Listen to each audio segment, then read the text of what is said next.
I'm Britt Bingold, and you are listening to Season 3 of Learning Unlocked.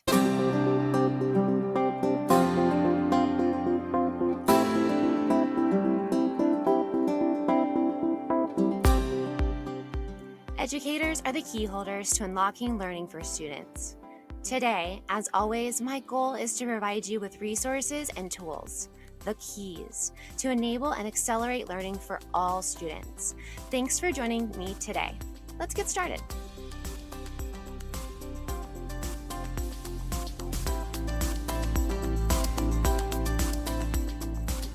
Hey key holders, welcome to episode 27 of Learning Unlocked. Today I am joined by Wendy Peterson and julia.salce, instructional specialists for Gilbert Public Schools, and my two colleagues. We are discussing the second installment of our instructional framework series that we are moving through as a district this year.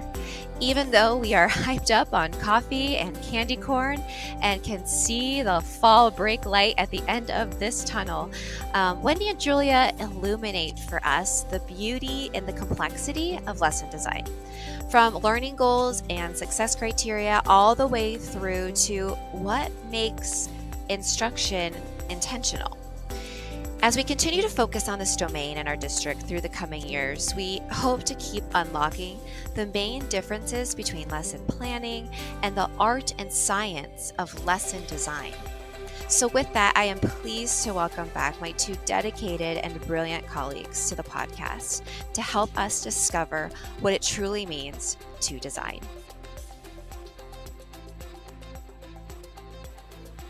All right, we are back for part 2 of our 5-part series dedicated to our district's instructional framework. And I am joined again by my two lovely colleagues, Wendy Peterson and julia.salce. Hello. Good morning. It's morning for us. I don't know if it's morning for whoever's listening, but if you are listening at night, we appreciate you just as much if you were listening this morning. Or in the afternoon. Oh, that's true. In the afternoon. Yeah. Now I want to sing the song. Me too. You love me In the morning, in the afternoon. So in the last episode of the series, and if you didn't listen to it, now this is going to probably make more sense to you if you listen to the last episode. It's episode 24. So if you want to be in the series, you're going to backtrack up to episode 24 to listen to the Connecting Within the Learning Community episode, because that's where we really discuss the first part of the framework.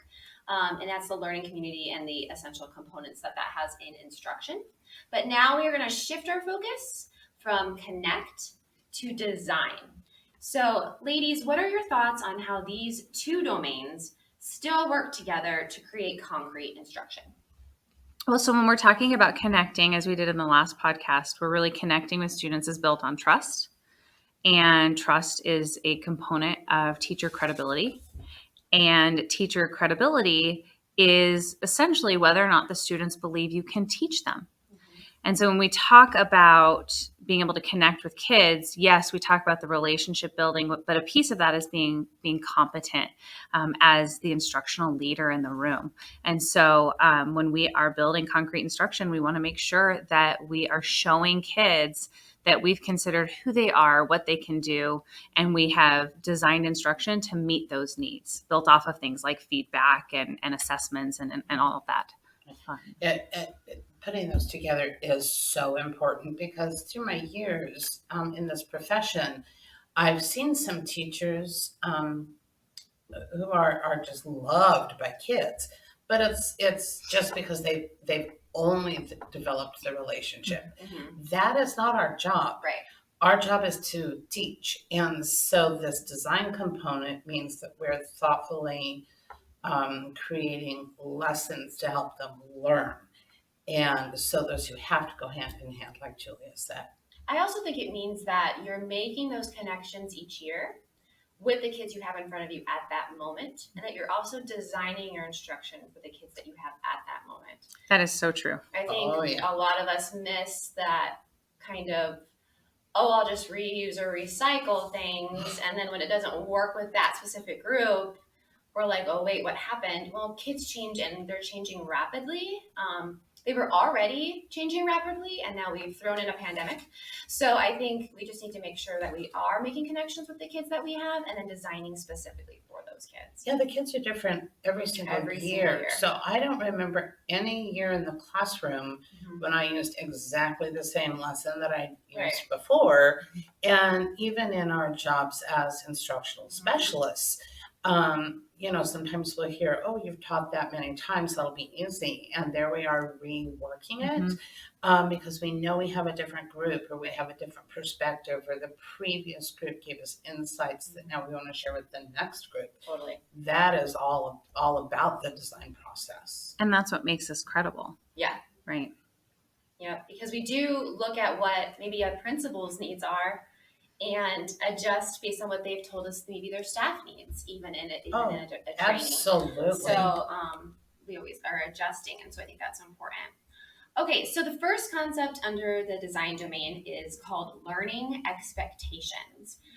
And that as a district, we have a shared understanding of what these expectations are for student learning. So how can teachers lay this groundwork well for learning expectations in their classroom? Because I think learning expectations could be confused with classroom management in some ways, and in some ways not. So let's kind of just chat about that a little bit.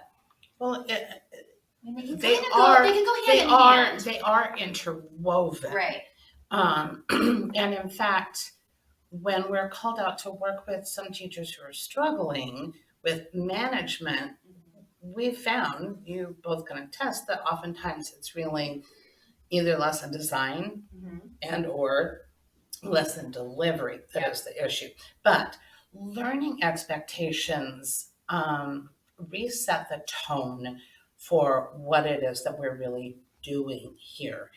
And the clearer the teacher is about those expectations, the more likely that it is that students will actually learn, hence teacher clarity having such high effect size with John Hattie. Yeah.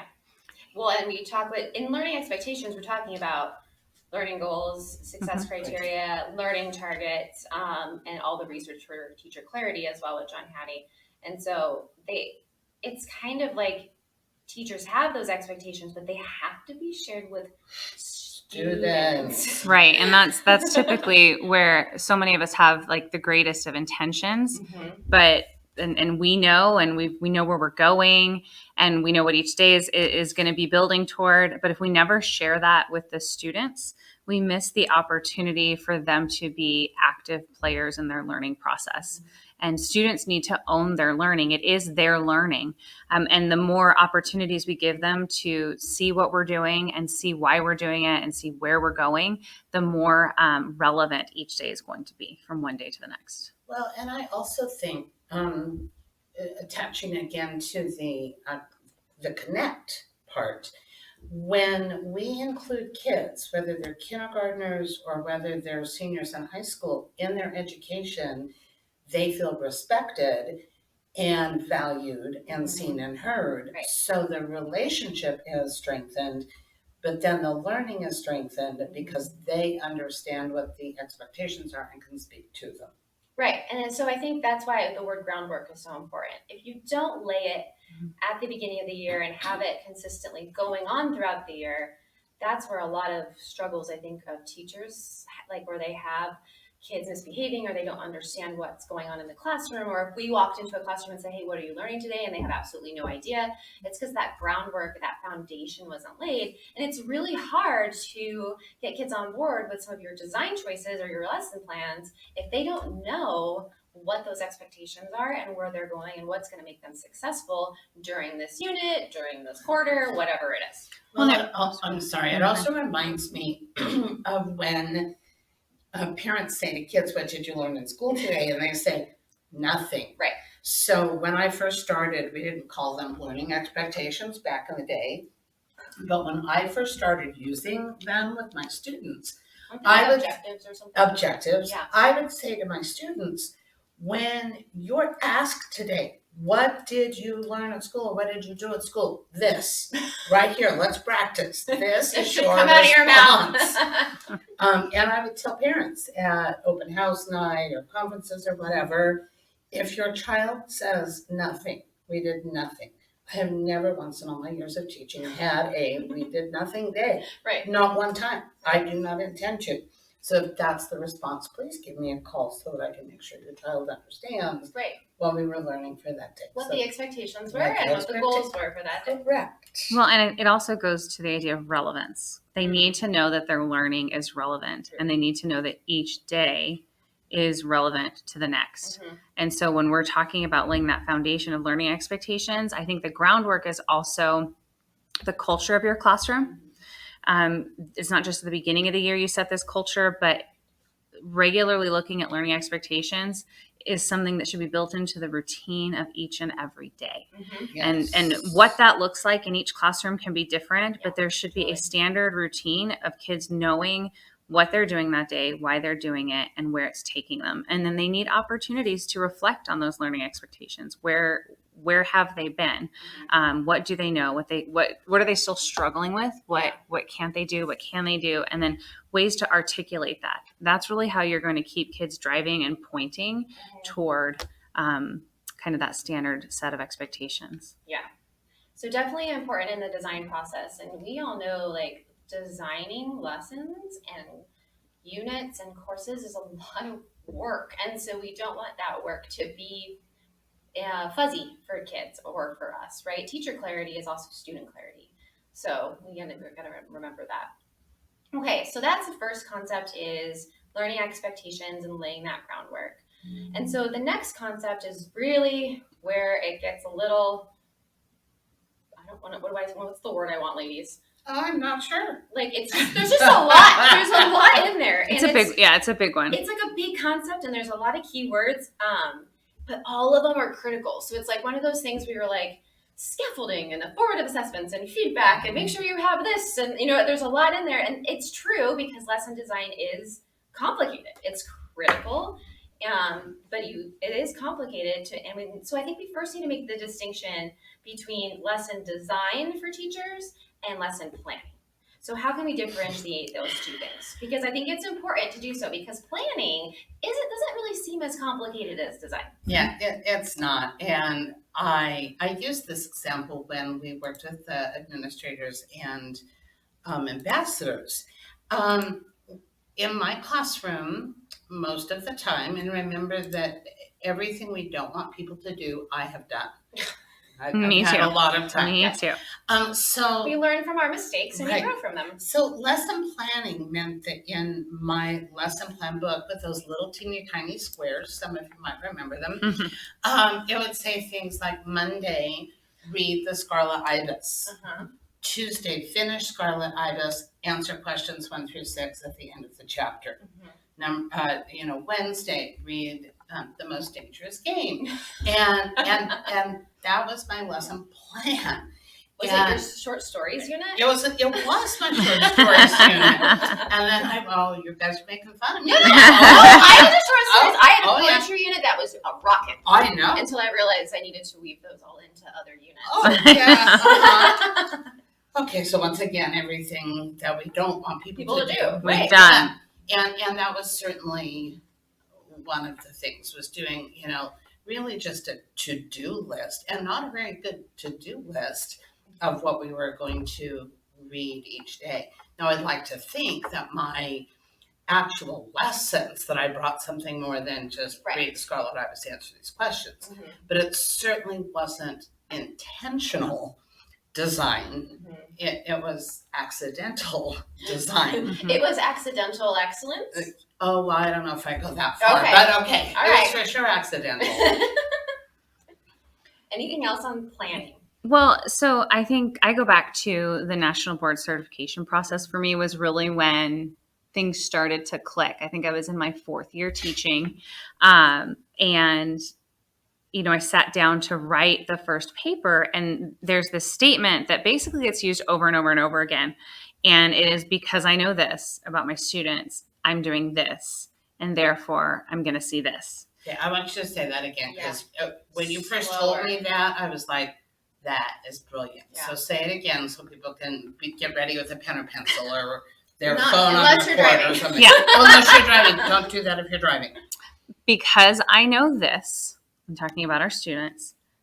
I'm doing this, and therefore I'm going to see this, or I hope to see this. And really built into that is whatever your pre-assessments have been with your students, whatever your knowledge of them, both as learners, their interests, what motivates them, all of that plays into what you're going to do in that particular lesson and what you expect to see as a result. And what you expect to see as a result is going to come through the form of formative assessments that you're doing during the lesson and then afterward.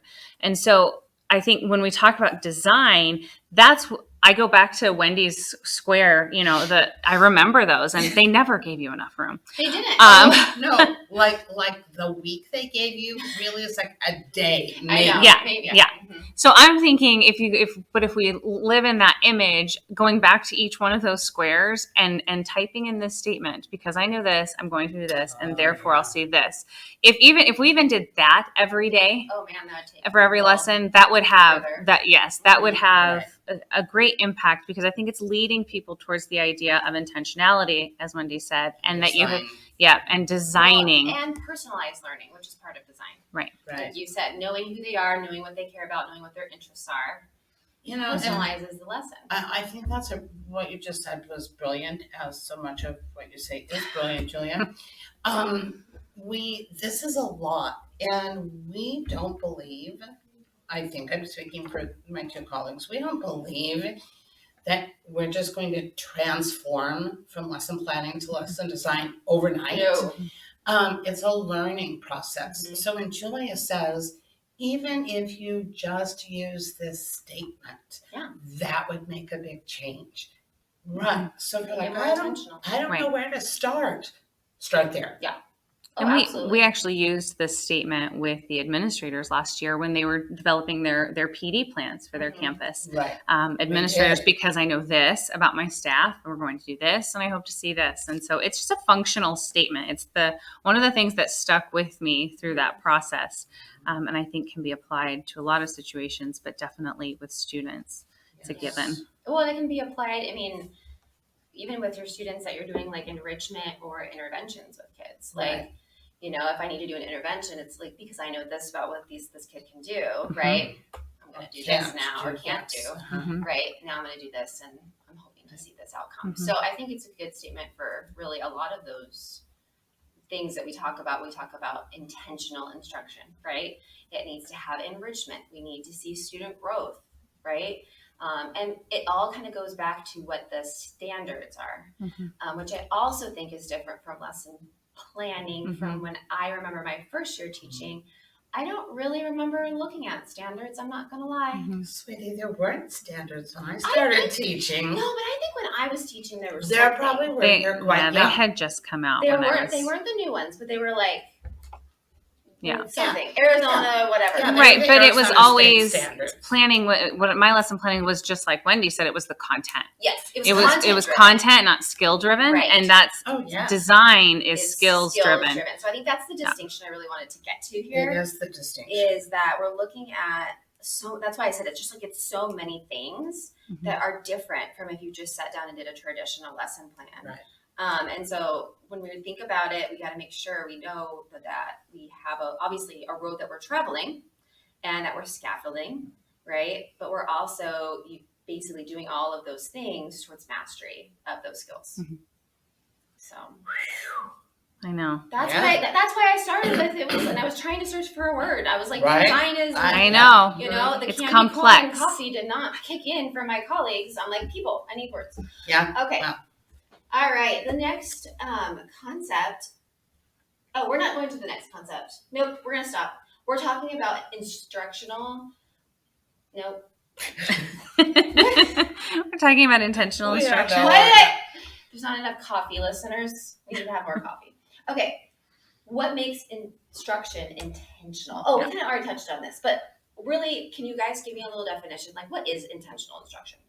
That is when you are specifically looking at the needs of your students and the skill that you need to teach, and selecting the best instructional strategy for those students at that time with that skill.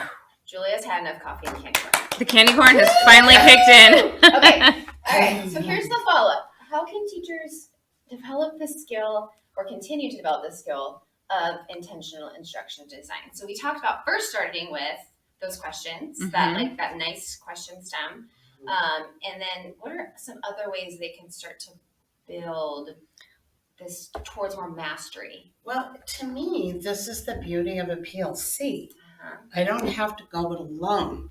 If we have to go it alone, it's a lot.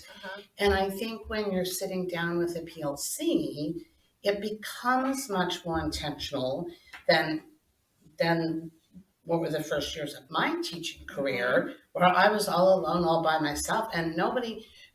Not only did I not have standards, but nobody even said, okay, you should start with a short story unit, and then you should go on to Romeo and Juliet, and then nobody even told me that. So I was all by myself.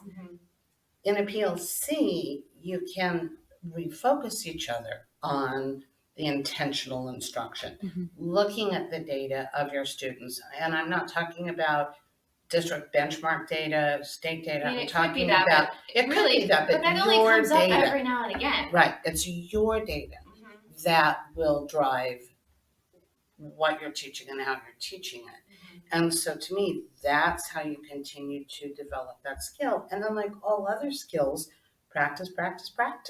Just keep doing it. And then when you think, I've kind of got that down, add to it. And there's plenty to add. We're still learning. Oh, yeah. Right. Well, and I think too, when we're talking about developing intentional instruction, I see in those PLCs, I am just thinking of the PLCs I've been on, I imagine them coming to a point where they say, okay, we know our kids need this. Here's this skill. This strategy didn't work. We tried this one. And then not knowing other ones to try, or not having a big bank of strategies. So what do you do once you've identified what the student needs are? And then you start to talk about, well, we need to teach this. We know they always struggle this way. What's the best strategy to use? And so I think if you want to continue to develop that skill, you have to continue to grow your bank of instructional strategies. Right. Which is what I think is so fun about teaching. I love growing that. Me too. Every time I see something new, somebody do something I've not seen before, I'm like, dang, I'm stealing that. Yeah. Right. That's the being teachers. We borrow. Right. We borrow, and we manipulate and make it work for our kids. And I think that's the fun part.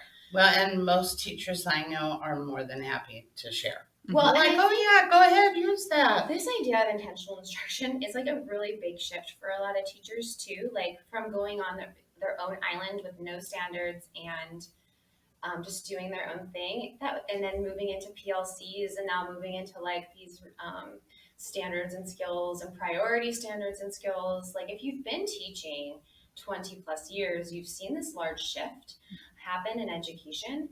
And so I think putting some examples and some words and some ideas around this concept is super helpful, because I think there was at first, pushback on this. Like, where's my autonomy? There still is pushback on this, but I was a pushback with where's my autonomy. I mean, I can see that because we used to have so much, You used to pretty much do whatever you wanted. So there's like that idea of the autonomy feels like it's gone, but what Julia is saying is, no, it's not. You still get to choose how you teach those standards and skills but you're just working together as a team to be better for kids. Well, and you're gathering data on whether or not those strategies work. Right. So that you begin to gather, I almost see it as you begin to categorize the strategies that you do have into these work well. These strategies seem to work really well when we're doing this. These seem to work really well when we're doing this. And that's really what a PLC is supposed to be. Right. So we need to remember, as a person who struggles with math, data is a scary word. So please remember that data applies to anecdotal data as well as more hard data.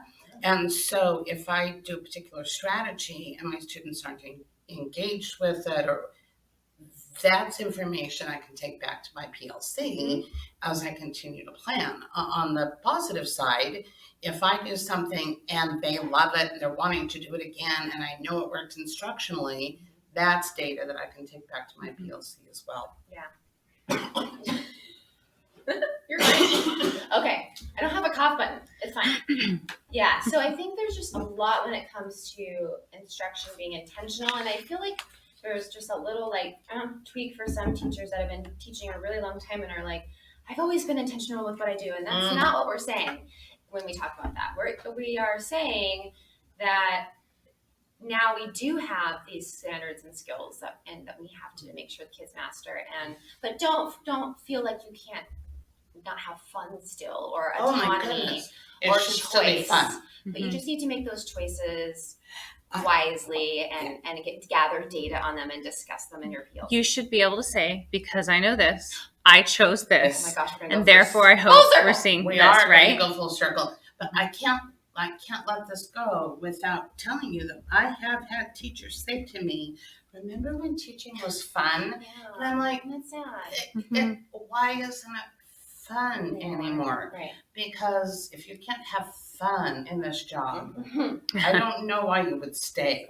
Right? Yeah. And so, yes, some of the autonomy is gone, but that's for the good of kids. Right. If you're here to have your own personal traveling show, which I sometimes was at the beginning, that you're in the wrong job. This is to help kids learn.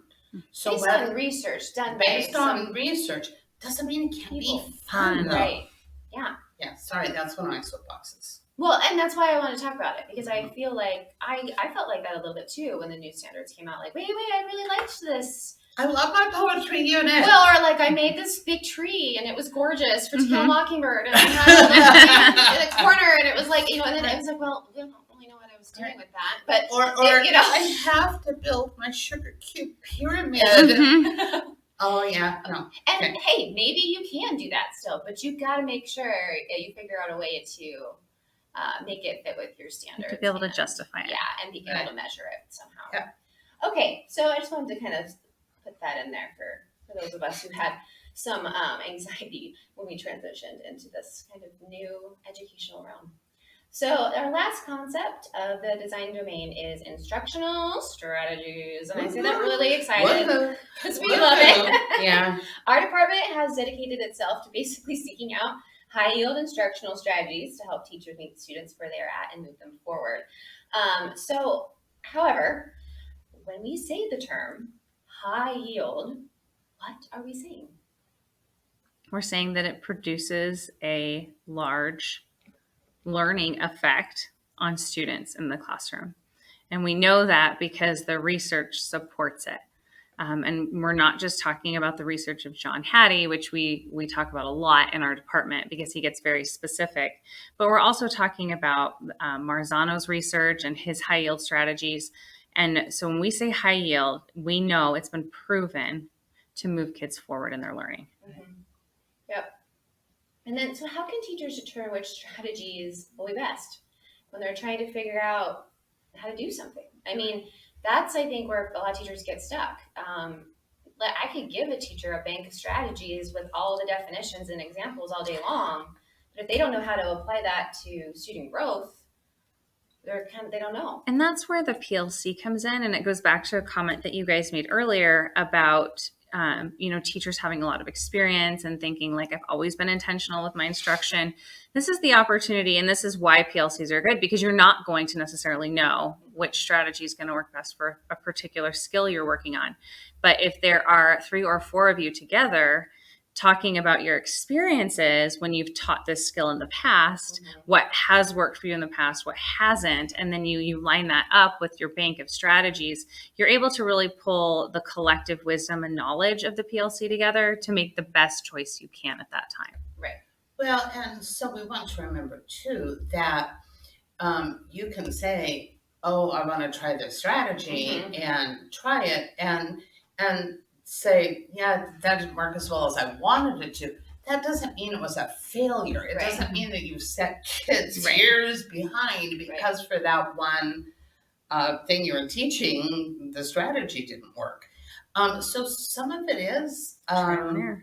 Trial and error, yeah. And that's okay. You're not taking kids back. It just wasn't quite as good as maybe you hoped it would be. Well, I think remembering that just about everything teachers do moves kids forward, whether it's a little bit or a lot. And we're just aiming for those higher leaps Right. forward. And that's why it's called high yield, right? Mhm. Oh, huh. They all yield. Just about everything we do yields some type They of yield learning. except but- for Well, boredom. Boredom. Yeah. Patty ranks now at negative 0.33. Mhm. So that's not good. But Right. and that's where the fun comes in. It's kind of Right. like but they're still fun. Yeah. We can't board these kids Right. and ourselves. I Oh, mean, yeah. there were days where I was like, I hate what I planned. Mhm. Today I'm bored. Right. And you're like trying to get through the day and you're like, this was the worst. Mhm. And I was always so thankful for another day. Right. So I could correct what I did. Right. And that's kind of the beauty of it, Teaching. right? Yep. You can Yes. fix it. With our job, we go out to school and I'm like, oh, that didn't go well. Well, I'll see them in 2 years. Like, Right. it just makes me not, you don't have that like next hour to make it up a little bit better, or even that correct. next day. Yeah. And I think that's the beauty of instructional strategies. Yeah, and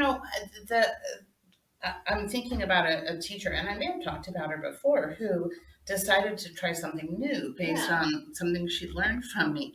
And she was so excited, she even invited her principal in to watch her, Oh, jeez. and it bombed. Yeah. It was bad. And blessedly, the principal is the kind of principal who was like, good job for trying something new. Mhm. It didn't work, but dang, good risk taking. Yeah. The teacher was honest with the kids. Yeah. Well, that didn't go quite like I planned. She went home, she rethought, and she figured it out. And she went back and said to the kids, that didn't work. I think I've got it today. Let's see how we do. And the kids felt like they were in a part of the plan, Mhm. like we were talking Yeah. about earlier. Mhm. And she revised in such a way that made it work for her and the students. And they all felt like they were part of, Yeah, community. yeah. And that's what we want. And they had a great time. And that's teacher credibility. Right. When you can talk, when you share with students the thinking behind what you're doing, your own humility, Mhm. like, whoa, this did not go well, did it? You know, Here's what I that's wanted out of it, but clearly that's not the direction we went. automatically they see that there's an intention to what you're doing, Yep. that you're trying to achieve some type of effect, and you want their feedback. Mhm. And that really is that's harnessing the power of teacher Yes. clarity and teacher credibility. Well, because Yes. then they're noticing that their feedback is valuable Right. to you. You know, and what is he said? What is it, John Hattie, that says it? The feedback that students Should give Give you you Yes. is more important than the feedback you give students. Yep. Yeah. I mean, That's really, right. I mean, And that is part of the feedback. yeah. And we And that's can what you take to your PLC. And That's that's what you take right. home the next And we day. can teach them to do it. I'll say it again and again and again. We have to stop keeping secrets from students. We Yeah. never used to tell the kids anything. I know. And now I tell them almost I everything. know we do. We start with the unit, like Yeah. whatever it is, the final task, Mhm. performance task Break at the it down. beginning. We Yep. break it down. Unpack it. Exactly what you should do. Right. So Mhm. that way they have some, Julia, where did you get mental Velcro from? Heidi Hayes Jacobs. Okay. Her curriculum mapping. I love that I love idea. mental Mhm. Velcro Mental too. Velcro. They have I'm something. impressed you popped up with that. I With know the you put package me on the tape. spot in my Boom. brain. It's the It's candy the corn. candy It's corn. the magic of so It's candy corn season. listeners, we are recording this with a bucket of candy corn and coffee.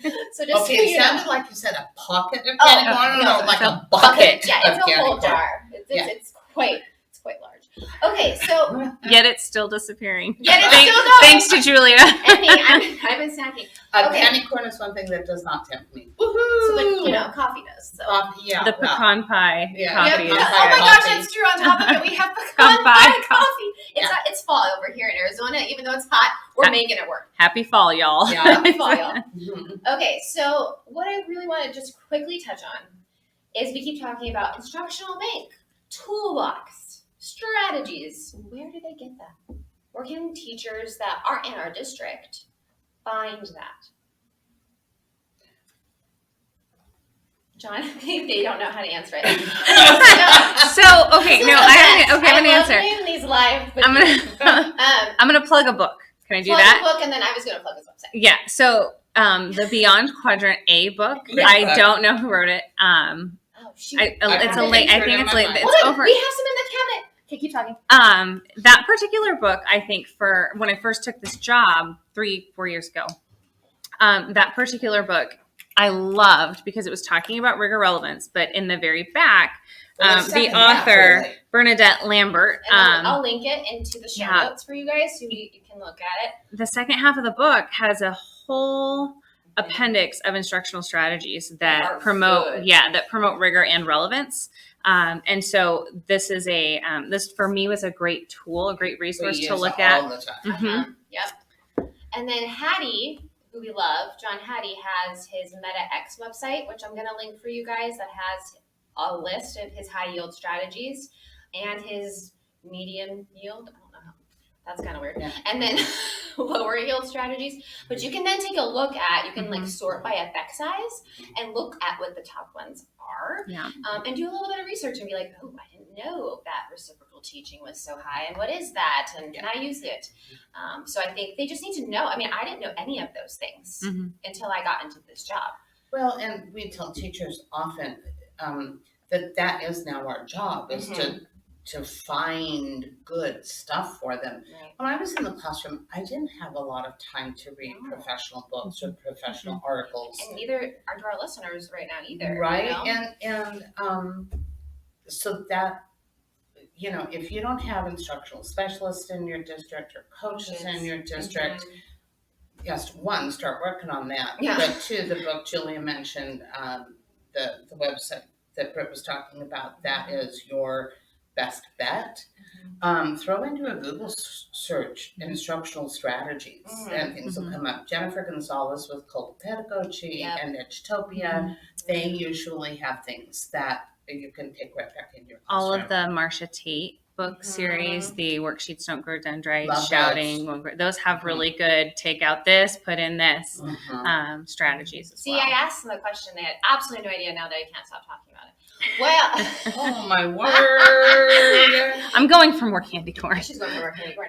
No, that's exactly, I think that's what we need to do is for those teachers that don't, like small districts that just don't have those people to take the research and turn it into a strategy and or go out and seek out strategies. Where do they go and where do they look? Right. You know, and just to end on, Wendy found this really awesome strategy site called Harvard's Project Zero, or Julia found it. I don't know who found it. So one of them did. We co-found it. Yeah, we actually found it at different times and forgot that we had shared it. So it's Harvard's Project Zero Strategy Toolbox. So everything that we've talked about here, I'm going to link in the show notes for you guys. So that way you have a place to start because you know, you can't have these great learning. You might have great learning expectations and a design plan that you're ready to go with, but if you don't have a big box of strategies when things fail or don't work, it's hard. It gets discouraging, and you will find that a lot of these strategies are really fun, and they're really fun for you and for the kids. So I just don't want to let that go without talking about where do we even find this stuff if you don't have these people that can give it to you. Okay, ladies, are we ready? Are we ready for rapid fire questions? Yep. I'm so I don't ready. know if I'm ready. Okay, here we go. Number 1, lesson design is And art. Oh, it is. An art and a science. Oh. There's mic drop. Collective teacher efficacy right here. Which is PLCs. That's what we are. Okay. Yeah. Okay, but listeners now either love us or they have turned off the podcast. Yeah. Okay, number 2. What is the worst lesson you have ever delivered that thought it was designed super well before you delivered it? Is that looking at it with my knowledge base now or my Yes, knowledge base right. then? No, your knowledge base now. Oh, I used to go back to the whole poetry unit type of thing. I remember this giant unit. Mine was so brilliant. It was me I too. thought. Me too. I had this great, and I'm sorry, any of my former students who Okay, are listening. I feel like I need to send them letters. I know. I apologize to all of them. It was this, we were reading A Raisin in the Sun, and it was this poetry Can't go unit wrong. that was supposed to go along with A Raisin in the Sun. At And least you were. I you were was trying to connecting, combine those yes. two units. But it was a side independent project. And Of so course they it was. created these beautiful poetry books. And I just thought these were going to be the most amazing things. Right. And they looked beautiful. But I'm not sure it taught them any. Actually, I know it didn't teach them anything. They did write some poetry. They tried their hand at analysis, but it was... And I'm guessing they learned about alliteration and Right. essays and Which used iambic to be, I think, the pentameter. standards, like, But for the poems. that's not, No. I don't, My memories of this are actually more about where I failed teaching teachers. Okay, let's go with that. Yeah, and all the time, I feel like this did not turn out Mm-hmm. the way I wanted, or as deep as I wanted it, or they didn't get.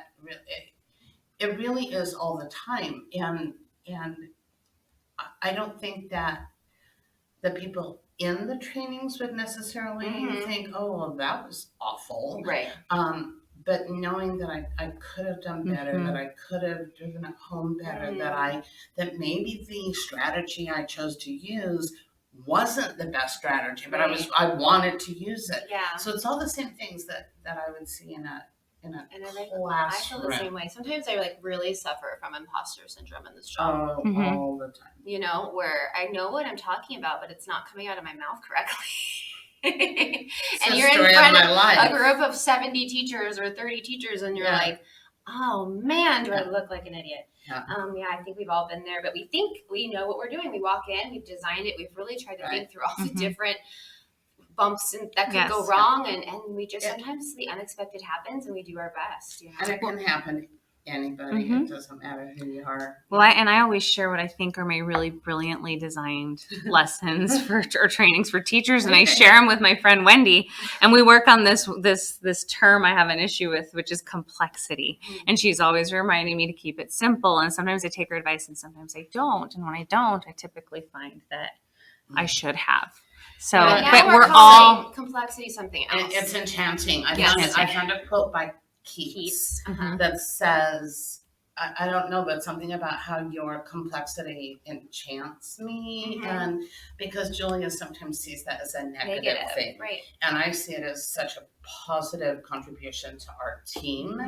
Although I do say, okay, whoa, stop, Julia. Okay, stop, don't go on. I'm not getting it, so I don't think other people are going to get it.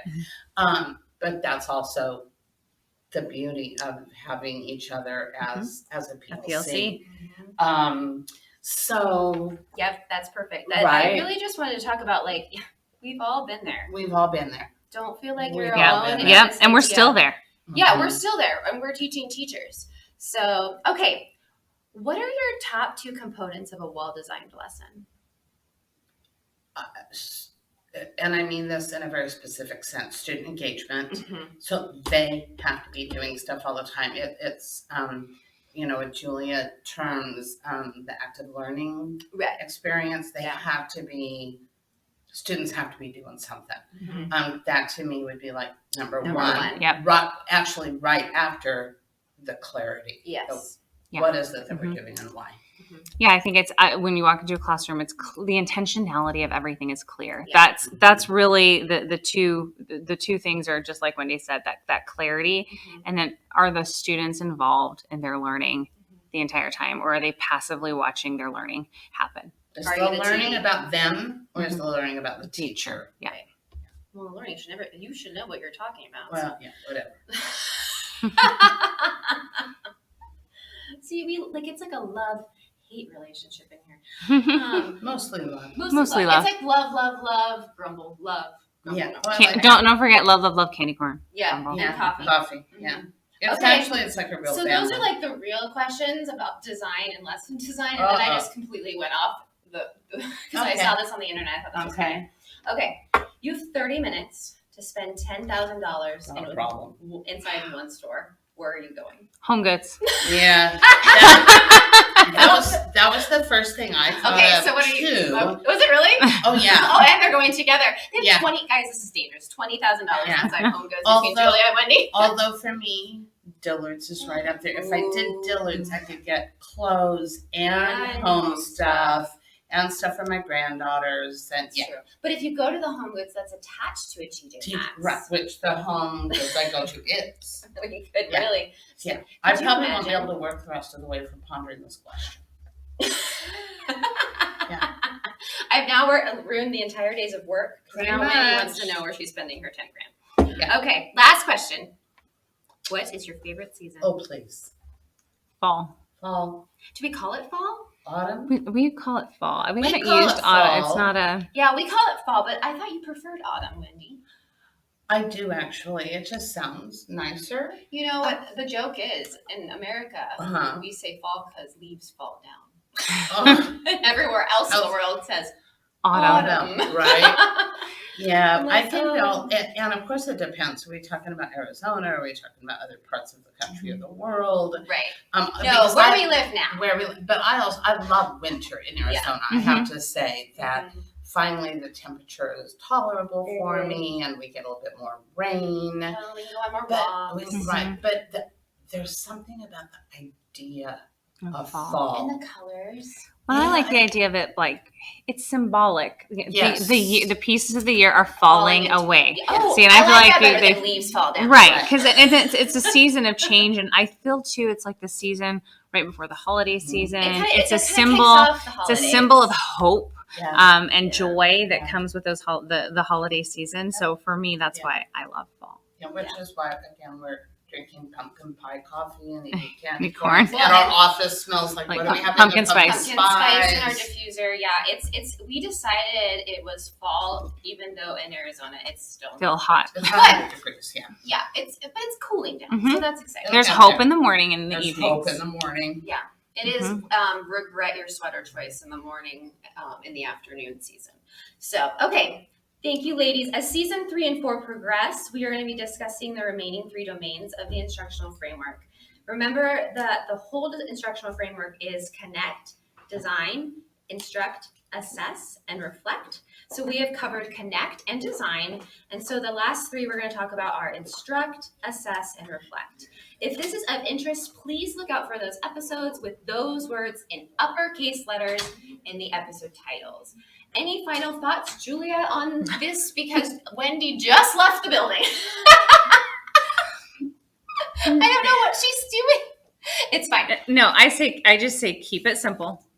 That's something I tell myself all the time. Yep. There is an art and science to lesson design, and it's not going to be mastered right away, if ever, really. No, you're always and so growing, I think. I'm going to come back to that statement because I swear by it. If you just approach everything with, because we know this, we're doing this, we hope to see this, I think you are spot on where you need to be with lesson design. Yeah, and I'm going to just say it's like that Coco Chanel quote, before you leave the house, take off one piece of jewelry. In your lesson design. Yes. I think sometimes we put too much in and because we're really excited about something, and we need to remember to take off that one last piece before you leave. Yeah. And just so you have enough time for students to process and reflect and all those things within that lesson. Yeah, I agree. I love that. All right, so we're going to sign off here, and hopefully you guys enjoyed this conversation about lesson design and how it differs from lesson planning and how complicated it can be, but also how fun it can be. So have a great fall, everybody, and I hope some of you are headed to your fall breaks soon, wherever you're listening. We are headed to ours next week, so we're very excited. Thanks for listening. I hope you've enjoyed this episode of Learning Unlocked and finding out more about lesson design.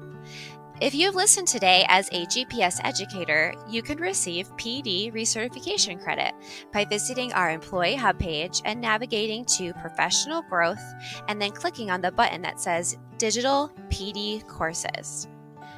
Just a reminder that we are on Facebook, Instagram, and Twitter at GPS Prof Growth. That's GPS PROF GROWTH. For more information or resources from this episode, please visit our website at learningunlocked.libsyn.com/website. We are distributed by Libsyn, LIBSYN, to Apple Podcasts, Spotify Podcasts, iHeartRadio, and Audible. Episodes are also available on our PGD YouTube channel under playlists. Our intro and outro music are licensed from Melody Loops. Thanks again, key holders. Keep unlocking curiosity, creativity, and innovation with your students. And remember, you can do that with great lesson design. Stay kind and courageous. And I'll see you next time.